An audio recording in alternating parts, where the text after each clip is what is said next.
Good. It's cold, but it feels nice. It is a bit chilly out. I was pretty surprised when I woke up and I looked at my phone and it was like, it's 25 outside. And I was like, I don't believe you. And then I went outside and I was like, I don't know if this is really 25, but it's cold. Yeah. To me, it's a very 35 feeling 25. Yeah, it's a warm 25. Yeah, I feel like you shouldn't be worried about pipes exploding in this. Yeah. Yeah, no. Yeah, nice morning. It's been a minute since we chatted. Yeah, it has. We had freeze scares while you were on adventure. Yeah, and I mean, the freeze scare played into the adventure a little bit, at least in the beginning, but then all worked out well. But, yeah, last weekend I went to Los Angeles with Jer, and it was a lot of fun. Yeah, got to see all the photos and live second by second in, like, individual segments of your trip. Over 900 pictures and videos. Try to get through it as quick as possible. I knew it was going to take a while, though. Mm-hmm. Having done it earlier in the day with my brother.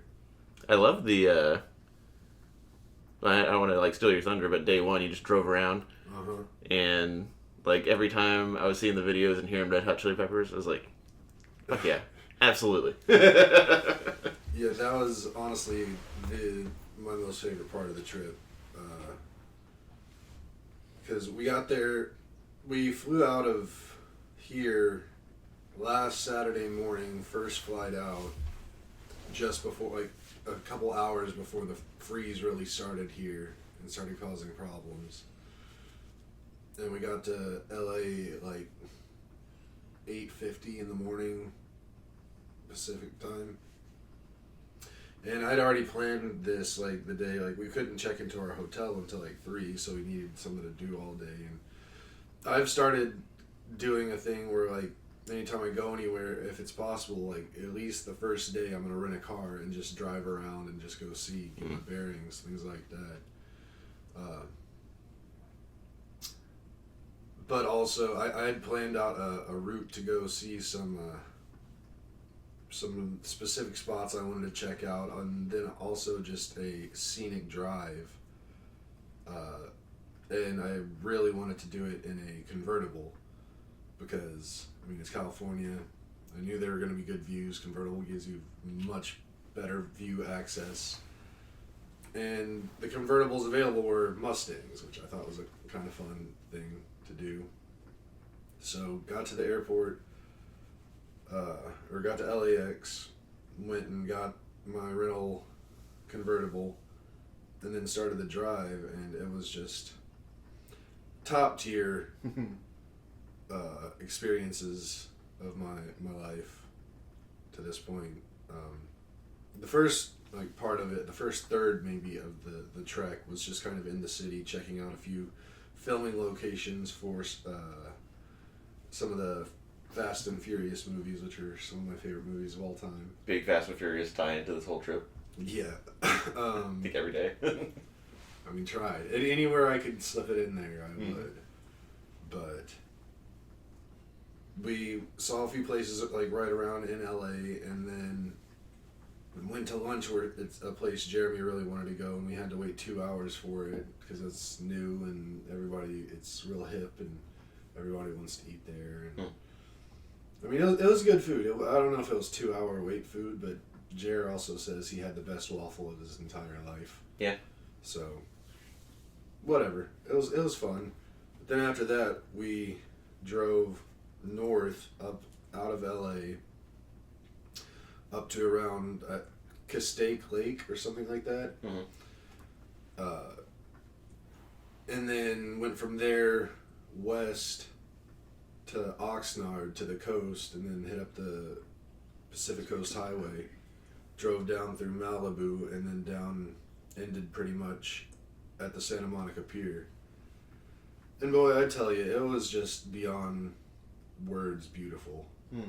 Just really fun roads to drive. Like, it's not just like straight Texas interstates. Like, you're turning, there's curves, and there's just different scenery every bend you come around, and it was 10 out of 10. Yeah. Would do again. That's my jam. I like food.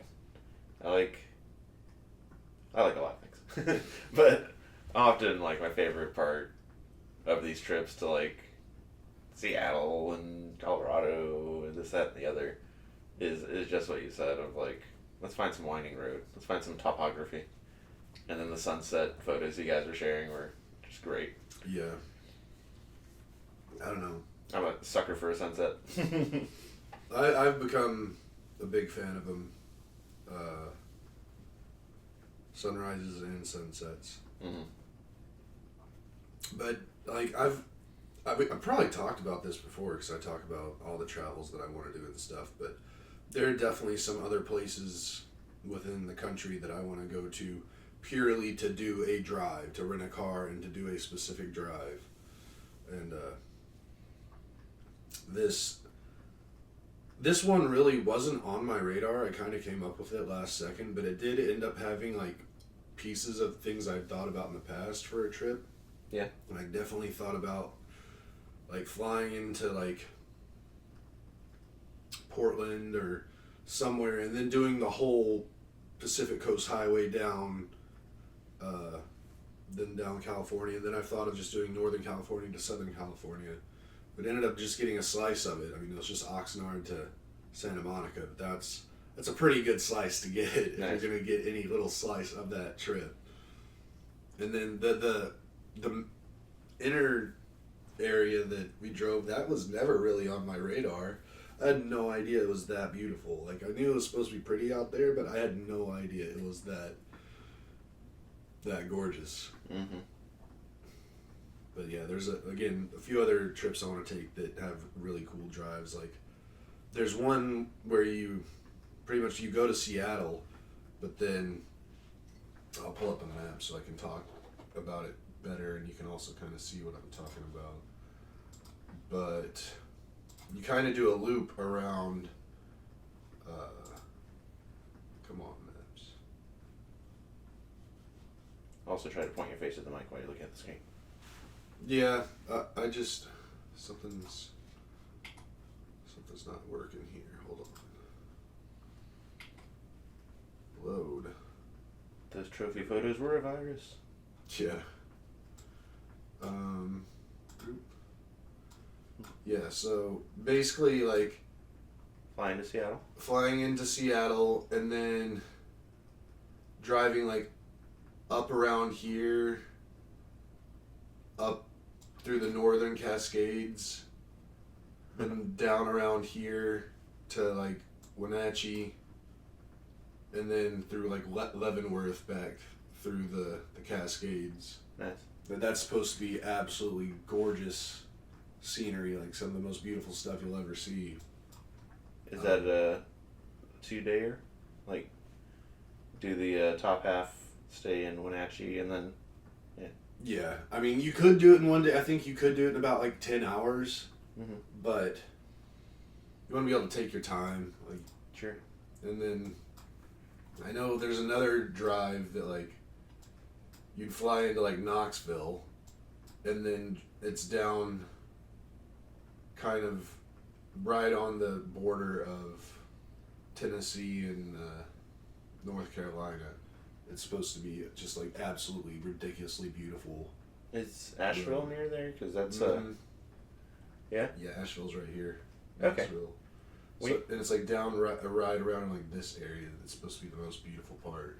Okay, yeah. When you guys are talking about the layering of the mountains or hills or whatever in the distance, there's a Blue Ridge Mountains out there by Asheville, Yeah.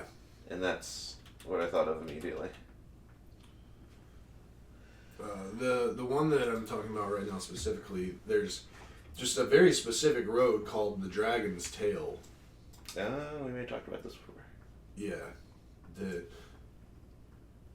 It's just it's supposed to be one of the most epic drives. Oh, you can't see a whole lot there, but This is funny. Kelly used the feature on Google where you can take the little yellow dude and drop him onto the road. And when it pulled up, we were like in the backseat of a motorcycle. yeah. It's pretty cool.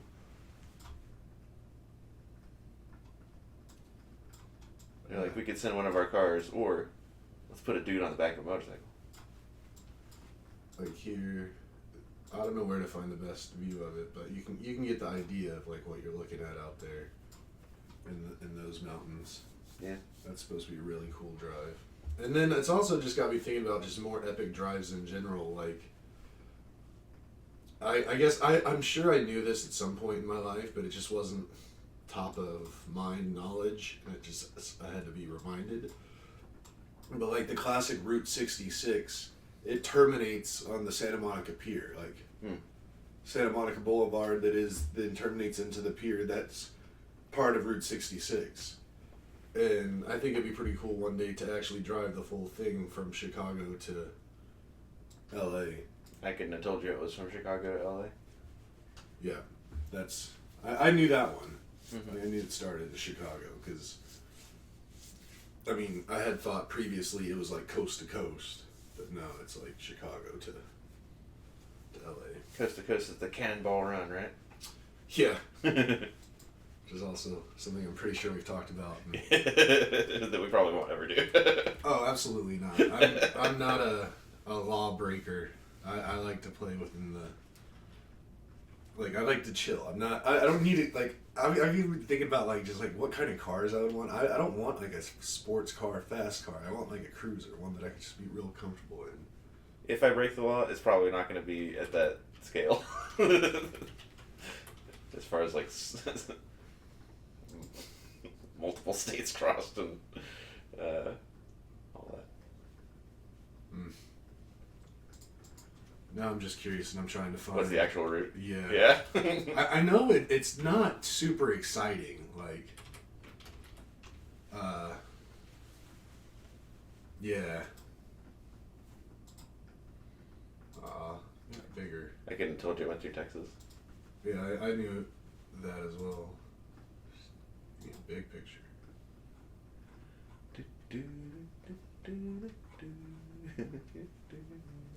This is like when you go to get a recipe. It's like, let me tell you about my dogs. Yeah. I mean, okay, we can get the picture. So it starts in Chicago, goes southwest into Missouri. You might touch a little bit of Kansas, or maybe it just goes straight into Oklahoma. Then you get the very north part of the Texas Panhandle, through New Mexico, Arizona, California, and so that's, I mean, honestly, that's probably a pretty ugly drive until you get to about New Mexico, and then it starts getting interesting. And then I wish I knew why there's that little bump. Like, what is it going around? You can right click, open a new tab. Enhance. I mean, this is just goes through Santa Fe, I guess, or maybe Albuquerque. Yeah, I don't know why it doesn't just state. I mean, it probably just, this road doesn't exist whenever the Route 66 created, because that was the whole thing. It's not an interstate. It's just connecting like small highways. Mm-hmm. So, but still, that would be fairly interesting. But just fun to say that you did it. Fun to say you did it, yeah. What do you think's the fastest we could do it in? I don't know. Let's talk to AI for a second. How long does it normally take to drive from Chicago to Santa Monica on Route 66? Alright. This is what technology's for. Legendary Drive. 24 to 2,500 miles. 38 to 42 hours of driving. 2 days of wheel time.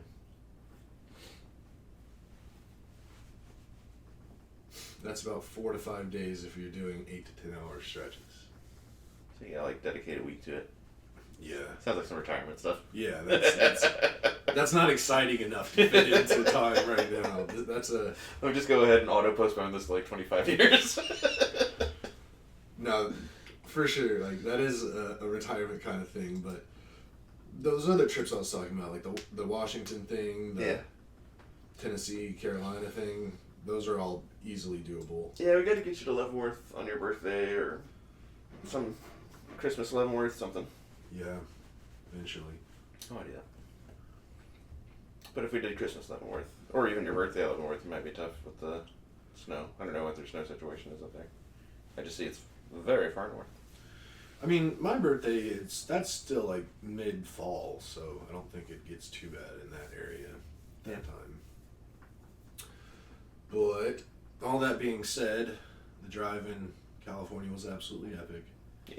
And then we spent a couple days there. We went to a Clippers game, and we went on a big tour around the city and saw Griffith Observatory and went to Universal and just had a real good time. Nice. 10 out of 10 would recommend. Definitely want to go back. I might end up going back here in August, but not so much LA proper. I'd fly in there, but maybe go to Disneyland with my brother for his birthday. Cool. But yeah, LA's pretty cool. And then maybe eventually get the whole gang to go out and get Corey and Jamie, because I know Corey is really interested in LA.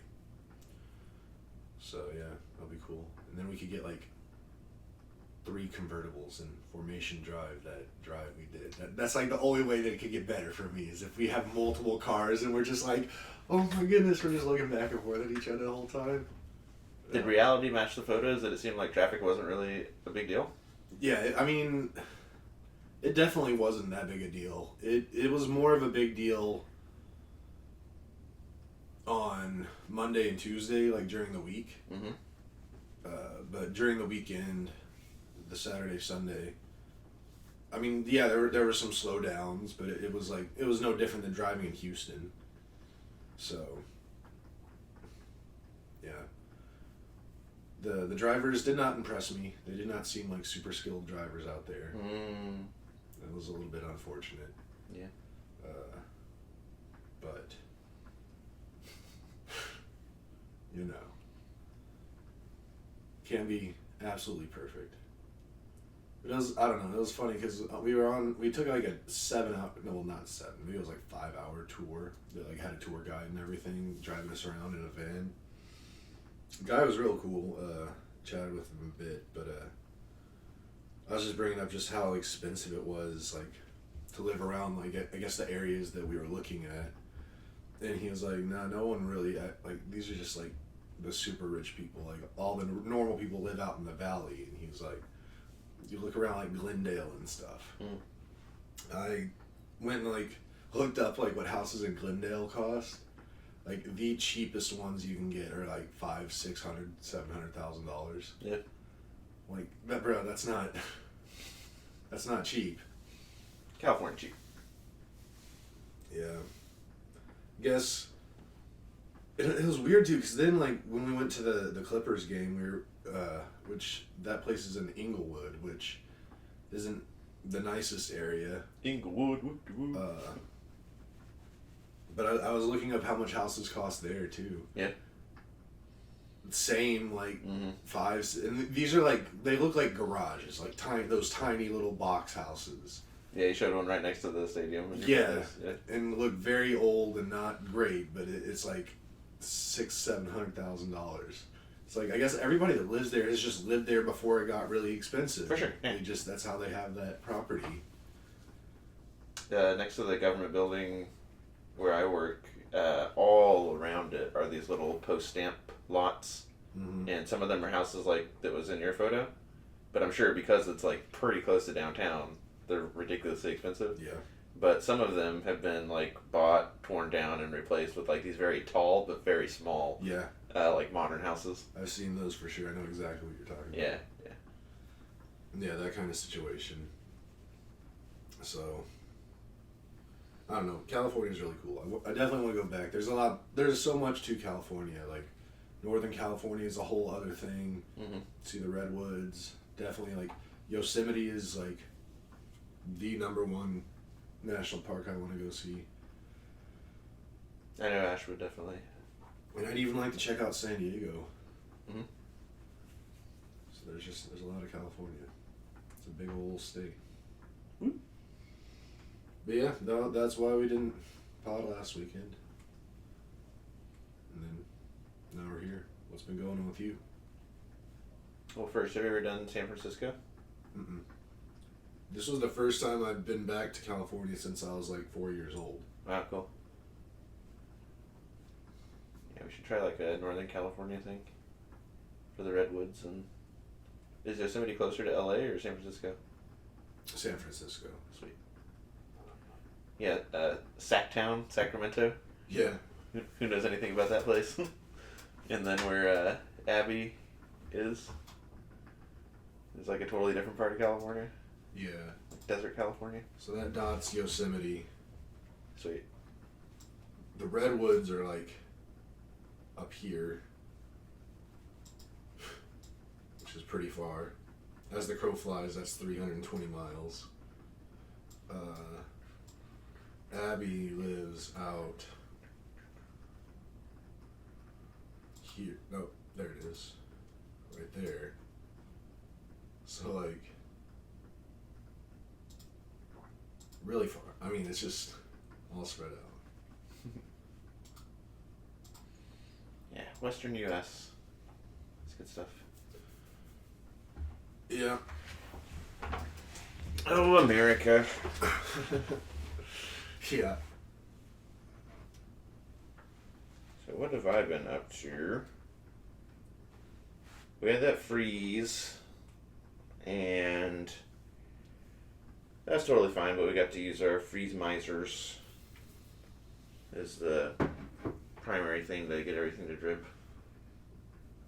And had some like epic icicles, and we may have got like an inch of hardly snow, more like ice that melted and refroze again, and then went through a few cycles of that.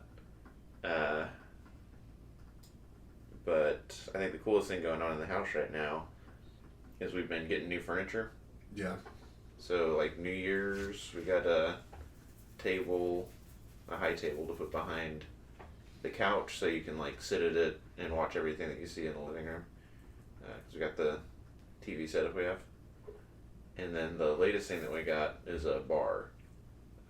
So we really want to make sure that we didn't get just like random pieces of furniture, but that they're like stylistically consistent.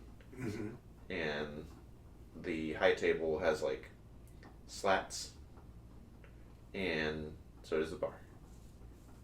And we just used the bar for bar purposes for the first time last night. Mm. That was nice. We need some more high chairs, like our stools that we have right now are like $15 stools from Walmart. So I'll have to get something a little nicer.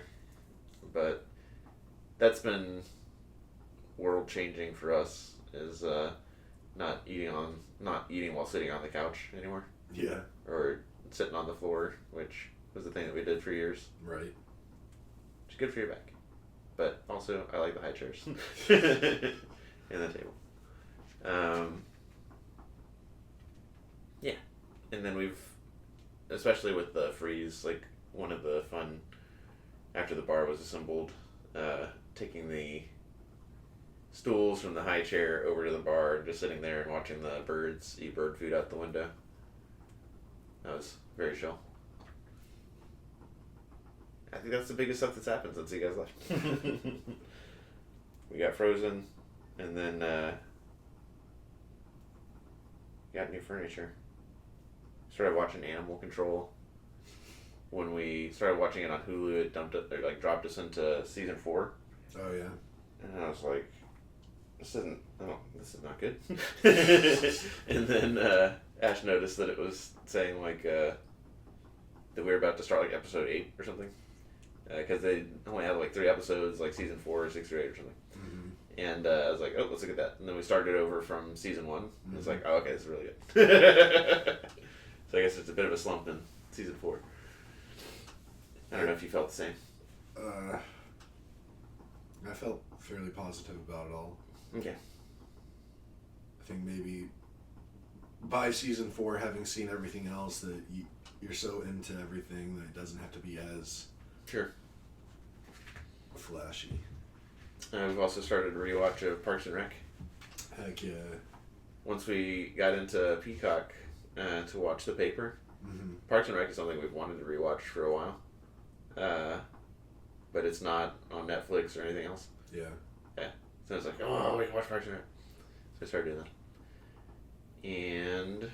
We saw Chris Pratt's house. yeah. Just throwing that out there. But no, it's been pretty chill. Definitely work is back in full swing. And we've got President's Day here in a couple weeks. But after that, it's like 2 months of sprinting for me. Yeah. To get as much done as we can before summer starts and we start losing people again. Yeah. Starting about like a couple weeks before Thanksgiving, Mm-hmm. people just start disappearing for weeks on end, all the way through like about 2 weeks ago. Yeah. No, I feel that work is a slog for me right now that I don't even want to think about now. It's just, I'll deal with it during work hours. And outside of work hours, nothing to do. Nothing I can do about it. I went into the winter break, I don't know, I always want things to like, be further along than they are. And the way we were doing things really put moving things forward out of my hands. Yeah. Because we're doing this agency-wide data governance program, and like our pilot participants are a group part of the agency that are always involved in pilots. Yeah. To the point where like while we're trying to engage them, they're also like changing their major system that they work on from one vendor to another. I was like, this might slow them down, guys. It's just going painfully slow. But the last 2 weeks, it's really picked up, and we've added like 2 more parts of the agency to what we're doing, and they're moving far faster. And for me, I'm really, by the end of summer, trying to get to a place where it's scalable. Mm-hmm. It's like just rinse and repeat these steps over and over and over again, and follow these guidelines of like quality and standards, and we should be fine. And yeah, I want to really get the meat of that done between now and Memorial Day. It's a good goal to have. Mm-hmm. I gotta go to Kansas City in March for work. Kansas City? I joked to my boss when she first reached out. She was like, "Are you willing and available to go to this conference?" And I was like, "Where is it?" She was like, "Kansas City, Missouri." And I was like, "Ew, gross, Kansas City." And I was like, "Yeah, I'll go." So I'm going. You gotta check and see, but are the Kansas City Chiefs still in Kansas City? I mean, for now. I mean, they're in Kansas City, Missouri, but they're moving to Kansas City, Kansas. Which is a inferior Kansas City, right? Yes. In an inferior state. But supposedly, these are not my thoughts. I don't really have anything against Kansas. But I've heard they just got, the state of Kansas was willing to do more for getting them a new stadium than the state of Missouri was. Dang. And the fact that it's just a special situation where there's like a city that's part of 2 states. Mm-hmm. They're moving across the state line. Definitely kind of a polarizing topic amongst diehard Chiefs fans. Burn. They don't really like it. Yeah, I mean, that's got to be the best thing going in Kansas City, Missouri, right? Yeah, that, and They claim their barbecue is great. I've had it before. I've been to Kansas City. I drove through Kansas City, but went to like one of their famous barbecue spots when I went through. It was good. I mean, it's not Texas barbecue, but nothing is. Texas barbecue is objectively the best barbecue in the world. But I mean, it's okay. It's cute. Yeah. I too have had the Kansas City barbecue. I was stationed at Fort Leavenworth for a bit, doing some training. It's also where like our penal colony is. Mm-hmm. Like if you. Oh yeah. Yeah. I know, I've heard of Leavenworth. Okay. But it wasn't for that. And yeah, we ate at like a famous barbecue spot one time. And I think Jeremy alluded to this. So like big portions. Definitely fill up on sugary barbecue sauce. Yeah. But yeah, not the. I don't know. We need different words for these things that we call barbecue. Yeah. Yeah, I don't know. Other than that, like they got the Royals still in Kansas City. Mm. They have the Blues, the hockey team. Yeah. Pretty sure they have a MLS team. Cool. Yeah, I don't know. Not a whole lot else going on out there. But that's, I guess, most of the Midwest, not a whole lot's happening. Mm-hmm. Other than your sports teams, but... Well, you'll let us know and report back, I guess. Yeah, I mean, I don't expect to experience too much of... The culture? The city or the culture. I mean, I'm flying in Monday morning and coming back Wednesday afternoon. And I'm mostly just going to be in the hotel at a conference. Might go out at night once or twice to like somewhere local, but again, if going for barbecue, that's nighttime's not when you get good barbecue. You gotta get it early in the day. That's fair. So, yeah, we'll see. Is it just you from the company? No, actually, it's like there's gonna be 4 of us maybe. Mm-hmm. Because it's a bigger conference for what we do and who we work with, and we partner with the company that's like what the conference is about. So we have a pretty big footprint, and I am one of 4, maybe 5 people from our company going there to man the booth and to schmooze and to talk to people. Man the booth. Yeah. Can badges, give away tchotchkes. It'll be my second conference to go to in this role at this company. Last year I had to go to somewhere in Kentucky, Lexington. Mm-hmm. Lexington, Kentucky. That's where I had to go. So I guess Kansas City's a step up from Lexington, Kentucky. At least I can get a direct flight there. Mm. Indeed. And it's a short flight. It's like 1.5 hours to 2 hours. So that's nice. I'm going to say something rude, but it's accurate. Okay. The longer you're in this role, like the more like tier 2 and tier 3 like American cities you'll get to see. And have you heard of a place called Mechanicsburg, PA, Pennsylvania? I think it's one of the places you might end up eventually. Well, I mean possibly, but there's like 8 of us on the team, and we're all spread across the country. So they for conferences they try to send you to the ones you're closer to. Okay. And there's people in the Northeast that would be better suited to go to that kind of thing. But you'll end up in Omaha eventually? Probably. And it really sucks because, like, there's people out west, and, like, one guy was in Vegas recently. There was one in Portland. All over. A couple of years ago, there was one where in Hawaii that they sent some people to. Wow. Dang, that used to be a goal, man. What, getting sent to Hawaii? Yeah, work on some sort of deal that's like, I have to be there.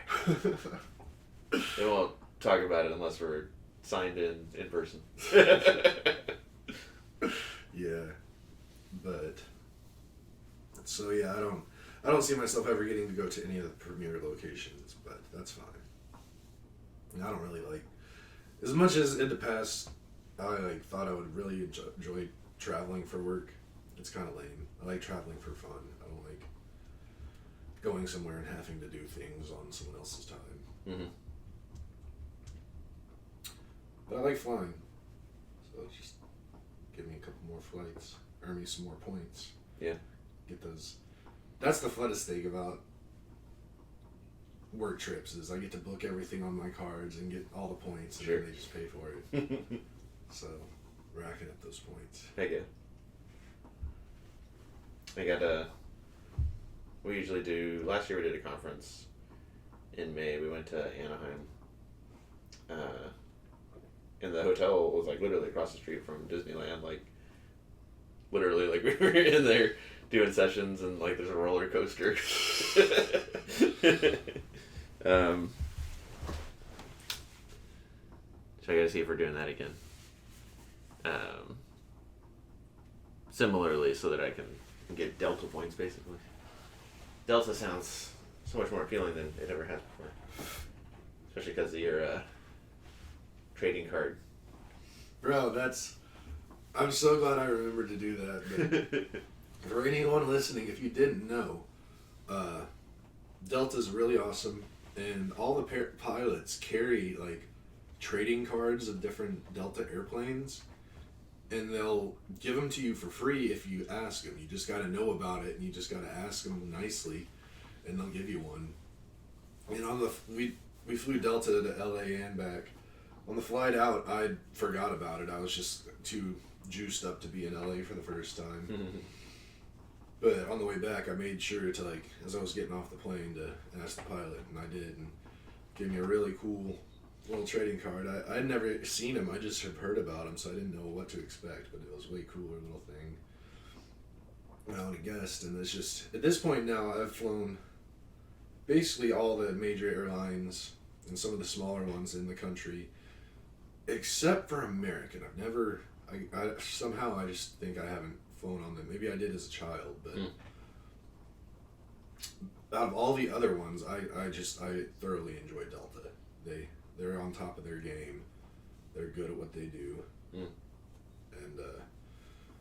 if and when possible, I'm going to be a Delta person as much as I can be, but sometimes they can be a little more expensive than others, so I'm just really trying to save money on something. I might end up on a Southwest flight, or just where they go, like going to Kansas City. The only airline that flies direct from here to Kansas City is Southwest.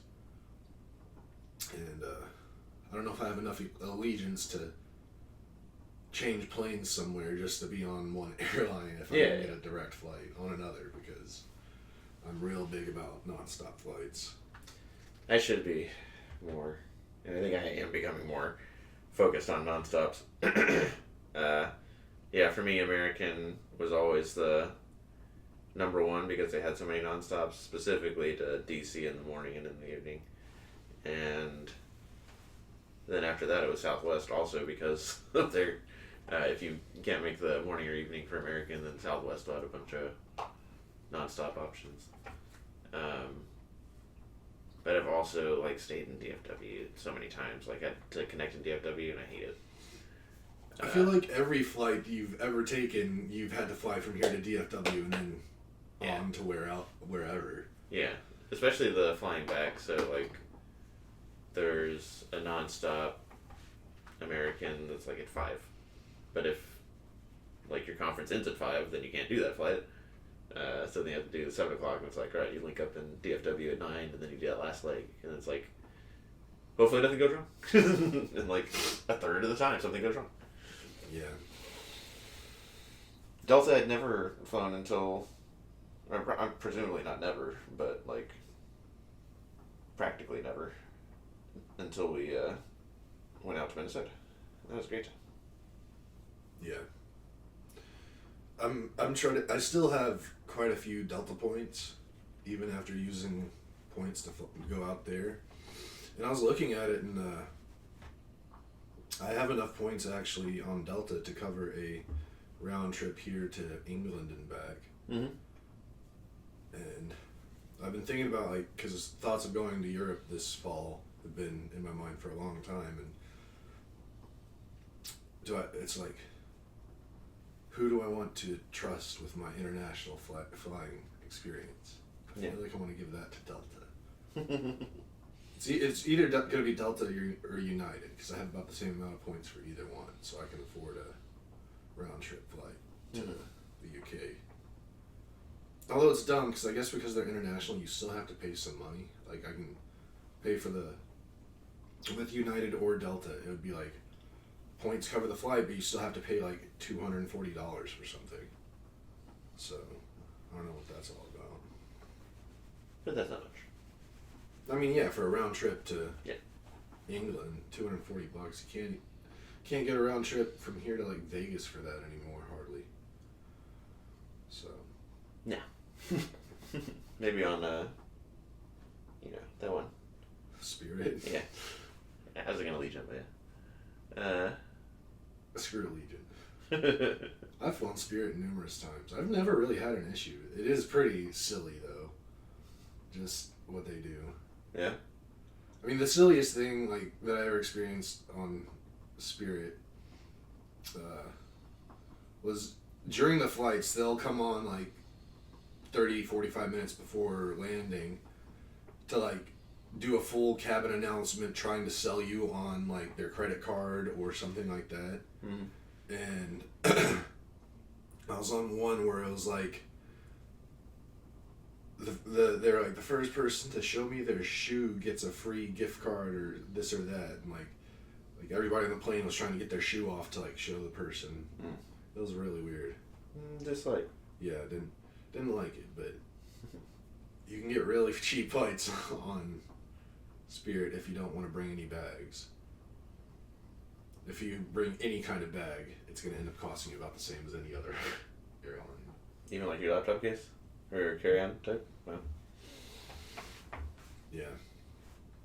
Pretty silly stuff. Ashley's awake. Oh snap! She sent you guys your pictures from last night.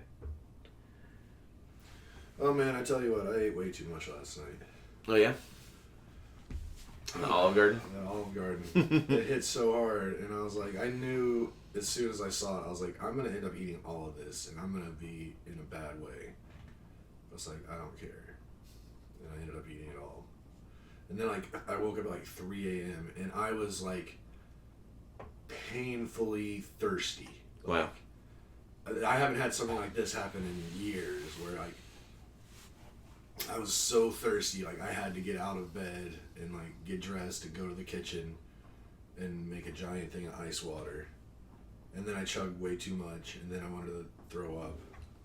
And then I tried, and I kind of did, but then just not really what I was trying to go for. And then I ended up laying back down and going back to sleep. I was up for like half an hour, 40 minutes, like 3 a.m. Just dealing with being real thirsty and really upset stomach. Won't be doing anything like that again. What'd you get to eat? I got just their chicken parmesan dinner, and it comes with a pretty big side salad.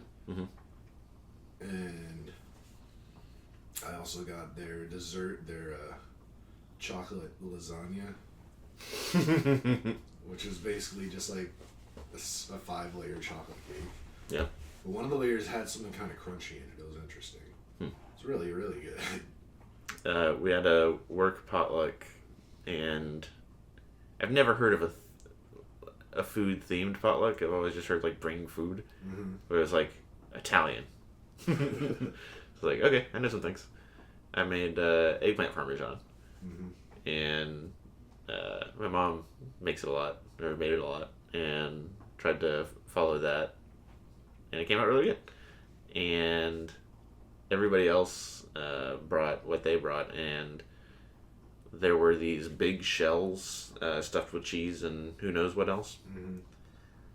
And we ate, and then we did like training or whatever, and people brought, grabbed from each other's things to put in their own container to take home as leftovers.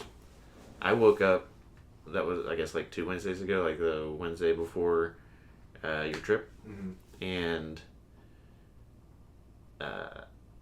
yeah, ate that, and like that night woke up with just like my stomach on fire, and drank a bunch of water, just like you, and I was like, what's going on? Like, what am I allergic to something? Or I mean, I thought it was something else. I thought that I had done something that wasn't the Italian food. Mm-hmm. And then the next day, and then like my stomach had that burning feeling like into late morning. Yeah. And it basically just gotten better by lunch. And then lunch, I was like, all right, time to eat some leftovers. And ate like a smaller serving, but immediately my stomach was like, ah. It's like, oh man, there's something in this. And Ash is like, the milk, Nathan. You don't do milk regularly. I was like, yeah, maybe. They ate it again the next day. But then it was out. But something about the shell specifically that that big. Yeah. It's like, so either the sauce, the shell, or the stuff inside the shell. And I was like, why did my stomach feel this way? And the internet was like, probably salmonella. Oh, it was also, I was going to make tiramisu. Yeah. But then, like, tried and failed a few times. And it was like, step 1 and 2 of like 7 steps. And I was like, all right, this is enough. So I just like bought a tiramisu. Yeah. And that has rum. It's very rich. Yeah. And yeah, I originally thought it was a tiramisu, but then had the leftovers, and was like, oh okay, it's whatever's in these shells. And then I ate them again the next day. Just to be sure. Tiramisu, still good by me. And I gave blood yesterday. I guess that's an update. Nice. Funny thing about that, I ran into an old friend of ours, Ludo. I know. Who is this? I know the name. From our gig we did together. Yeah, I mean, I assume. Okay, I got it. He used to live literally around the corner from me. Yeah. Yeah. And great guy. But I also credit him with getting me back into donating blood in like the modern era. Because I hadn't done it for years before working at the company we worked at, and then him encouraging people to do so. So I thought it was just weird that like I gave blood, I went to Costco, just ran into him, and I was like, hey, guess where I just came from? And I was like, give me blood. High-fived. And made sure each other's hands were good, and then we're on our way. Nice. Yeah. Yeah. That's fun. A lot of stuff in the news. Yeah. But that might be like a after dark, or definitely something I want to get my thoughts together on. I have like pages of stuff. They're just accumulated over weeks. And it just never slows down. Mm-hmm. And from both sides. Yeah. Definitely the internet, but then like people in the family too. Right of me. And then friends that I converse with on a daily basis on Facebook that are left of me. And it's like, just seems like this is just not going to work out. That's the big vibe that I'm getting. And would love to talk about it, but I'm just not ready to. And it's all downer stuff, so this probably isn't the right format for it. Yeah. Definitely understand you need to speak about it at some point. Maybe we start another podcast. Later. Not today. Yeah, absolutely not today. Ash and I are going to do some planning for the next couple quarters. So I brought this up last night, like, football season's almost over, but it's not over. But once it is over, then we can think about life after football. Yeah. Basically, like, planning for between now and spooky season. Exactly. The sad part of the year. Yeah. Yeah, I don't know what I'm doing today. I probably going to lunch with Jer somewhere. Mm-hmm. Gotta figure that out. Might do another Lego set. Just because I can. Another Fast and Furious? Well, not today, because I won't. I have 2 new Fast and Furious sets coming, but they won't be here today. But I do have another one that's not specifically Fast and Furious, but it is an American muscle car. It's one of the new Dodge Challenger Hellcats. Mm-hmm. That are just ridiculous cars. I mean, it's basically like they're selling drag cars out there. Like, it comes with a full set of like different tires, and then anytime you want to like run it, you have to change all kinds of stuff on the car before you actually go run it. Like, change out the fuel and like air intake system and all other kinds of stuff. It's just dumb. It's overkill. It goes very, very fast in a straight line as a car, but otherwise it's really not good for anything. Okay. But it's a cool little Lego set. Okay. Car itself, I would never want. Right, but you're gonna shrink yourself down in Not some yet. fantasy movie situation and drive this Challenger. Thinking more the opposite, like what was that? Hidden cupboard or Indian in the cupboard? Indian in the cupboard, yeah. Somehow I can turn my Lego cars into real cars. Yeah. Still small. You still gotta shrink yourself. No, they become full size. Well, it would explode the cupboard. We'll figure it out. Yeah. Those are just little minor. I love that book and movie. Yeah. Growing up. Yeah. Pretty great. Alright. Ashley shouldn't be awake and she is, so we should probably. Yep. Alrighty. Thank you all for listening. We love you very much. Have a great day. Have a great week. And next week is Super Bowl week. So, Take care. Love you. Bye.